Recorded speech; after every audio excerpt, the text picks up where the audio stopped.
Hi, my name is Jonah. I'm a second-year student anesthesiologist assistant at Nova Southeastern University, and I want to be the resource for you that I wish I had when I was considering and preparing for a future as an anesthesiologist assistant. In this video, I'm going to answer some of your questions about getting work experience in undergrad, becoming a CAA as a nurse, and the future outlook for anesthesiologist assistants. So let's get into it. Our first question is, what was your major for undergrad, and do you think it prepared me well for my time in CAA school? So I graduated from Virginia Commonwealth University with a bachelor's of science in biology and a minor in chemistry. And I have mixed feelings about this degree. So a bachelor in biology is the very basic degree that your guidance counselor is going to recommend to you. If you say, I want to go to medical school, I want to go to dental school, I want to be a healthcare professional, they're going to say, well, get a bachelor's in a hard science like biology or chemistry, because the advantage is you're going to get a lot of your prerequisite courses, so stuff like chemistry, organic chemistry, physics, calculus 1. These kinds of classes are going to be baked into the degree. So you're not going to have to take extra courses in order to graduate and get all your prerequisites done. Now, the downside that I came to realize is that this degree, bachelor's in biology, is useless pretty much if you're trying to get a job after graduation. Now, when I applied for my job as an anesthesia technician, I will admit, my boss was impressed. Oh, Jonah has a bachelor's degree, but it could have been in anything. The fact that it was in biology really had no bearing. And unless you want to become a park ranger or go grow yeast in a laboratory or work for, like a beer brewing company, culturing their yeast, in my opinion, the bachelor's of biology degree is really not useful at all. It's only appropriate if you're planning to go to get a PhD, get a master's like I am doing. Otherwise, I wouldn't really recommend it. If you're planning on taking multiple gap years, I think that something like biomedical engineering or a different bachelor's might be more appropriate for if you want to get a nice job lined up for yourself after college. That being said, the prerequisite courses do help. If you have a good foundation in physics, in chemistry, it will help you in CAA school. I will say a lot of what you learn in anesthesia school is completely different than any of the subjects you've covered in a biology degree or an undergrad in general. Really, the two courses that I think were the most important and translate the most for anesthesia school is physics and biochemistry. Those are the two classes I think that really, really apply to anesthesia school, as well as any sort of scientific writing class. If you're writing lab reports, doing academic research, anything like that, that's going to translate well. You need to be able to comb through primary research articles and get the important bits out of it. That's also important. So that was my degree. So the next question is about my career progression and what I was able to work while in undergrad. Were you doing my anesthesia tech job during undergrad, during the CAA program, or gap years? Was it throughout? So let's take a little history tour down what my career progression was. So I worked many small jobs before turning 18, but when I turned 18, I was old enough to get my first real proper job outside of my background working in a barbecue restaurant. I got my first real job here working as a security officer at a retirement home. Now, during this job, I did things like review security footage, patrol the grounds, make new key cards, deliver mail, a lot of boring stuff. I also did some things that got me interested further in the medical field. So things like responding to patient falls. When it was 2 a.m. and one of the residents had fallen, a lot of them had these like life alert type necklaces. A lot of them had landlines that they would call, or otherwise they'd call the desk, and I'd be the first one to go into the room, have them all the master keys, get in there. We'd call the night nurse and they'd get evaluated. Whenever we had first responders come, I would be the one escorting them to the proper room, locking off the elevators. A lot of the times we would discharge our patients or our residents. They would go from our facility to one of the nearby hospitals. It was called Virginia Hospital Center. And that's actually the next job I ended up getting. So I'd heard about Virginia Hospital Center from my time working with the fire department and the EMTs, and that's where they brought all of the residents who fell or had health conditions. They went to Virginia Hospital Center. So I applied for this job while I was in undergrad. I went to community college. I was living at home. I had enough free time to work some jobs over the summer during breaks or while I was in class. This was sort of during the COVID period.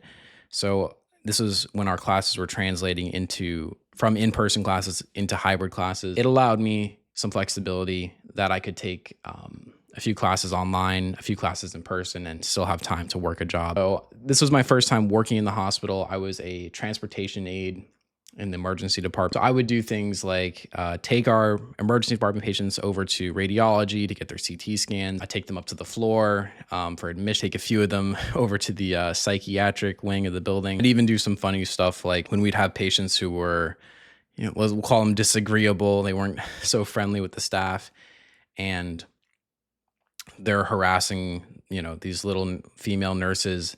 They call me to go watch these guys until they'd have enough time to speak with the judge and get a order to get them, placed in handcuffs or have like officers actually with them the whole time.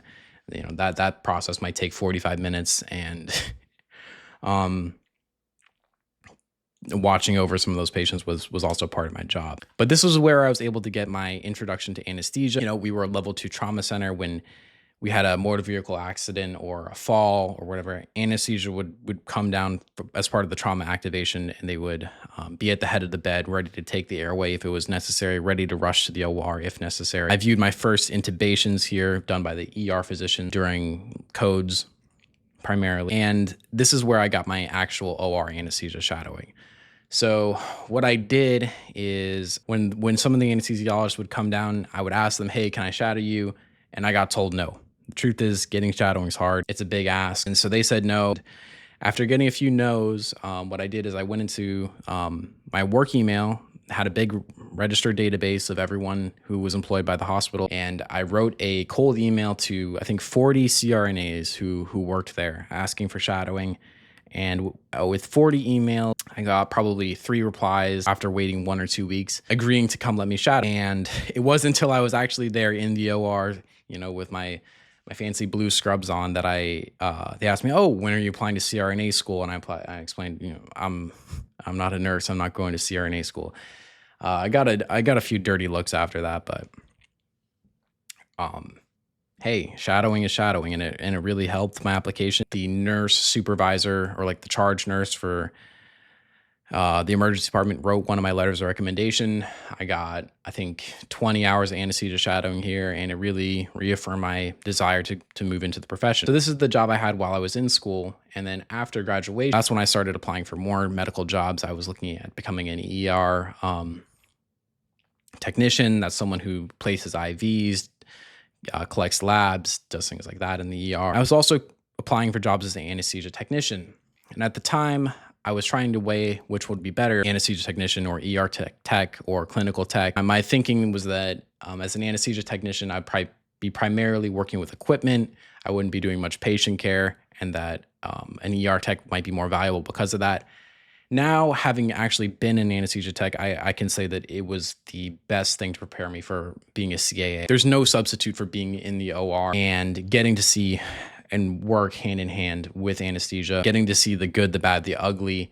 So here's me with my coworkers filling up SIVO, operating the Belmont rapid infuser. We used that one for a gentleman who came in for a motorcycle accident. We had some very good anesthesiologists there who took very good care of him in it's some life or death situations that happen with anesthesia.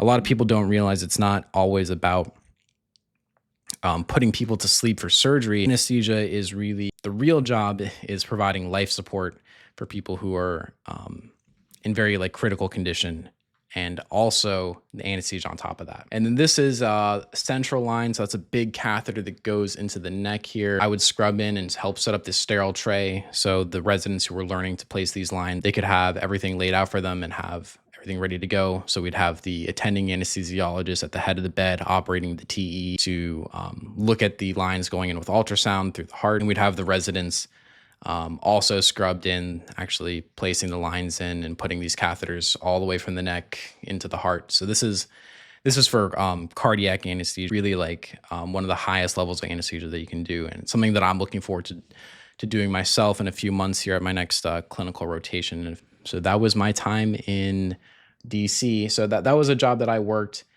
during, I guess, my gap year. I applied in the spring of that year, right before graduation, and I worked that job for a whole, I think, 9 or 10 months as I was just waiting to hear back, going to interviews and things like that. And once I got my acceptances, I put in my notice and I retired from that job like a month or two before I moved down to Florida to start the program. All right, so the next question is about nursing. I'm currently a nurse looking to become an AA. How is their experience with applying different, and how many nurses do you have in your program? The next question is, I'm an ICU nurse and I want to apply to AA programs. I'm still currently working on my BSN, but can I still apply to the programs as long as I have a bachelor's completed by the start date? So the big question about nursing in AA is, would you want to do CRNA or CAA? And for most people, I would say you would be well served to apply to CRNA school if you're already a nurse, especially if you're already a critical care nurse. It just makes sense. I don't have anything bad to really say about the CRNA profession other than I'm not a fan of how some of them treat us.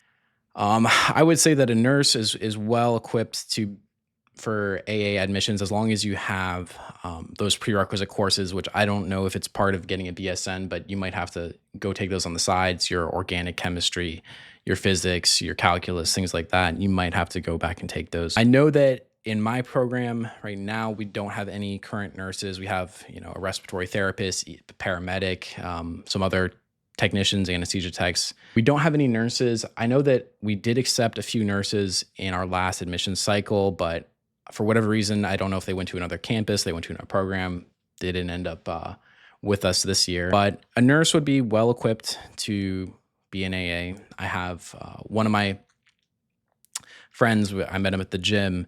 He's actually in the NSU nursing program here, and he was asking me the same thing. I'm considering CRNA school. I'm considering AA school. I guess the big benefit is that you don't have to get that critical care experience. So if you wanted to run through it faster, you could. And in the end, the data shows that that extra little bit of experience, well, I'm sure it helps a little bit.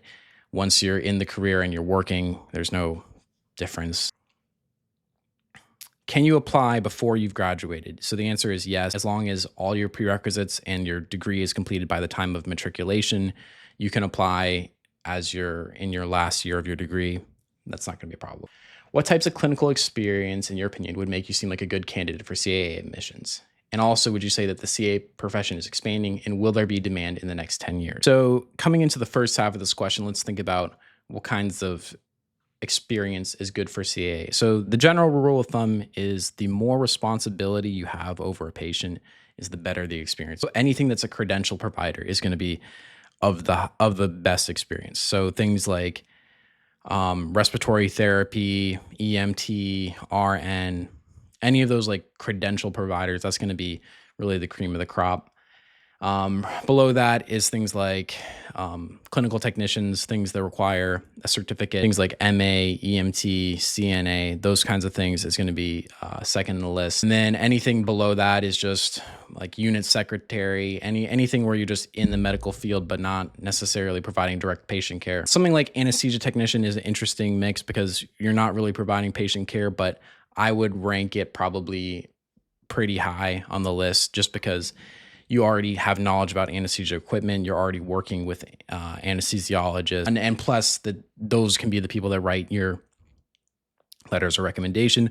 Those can be the people that allow you to shadow them. So for more reasons than just the experience itself, anesthesia technician, I would rank it higher on that list. And is the CAA profession expanding, and will there be demand in the next 10 years?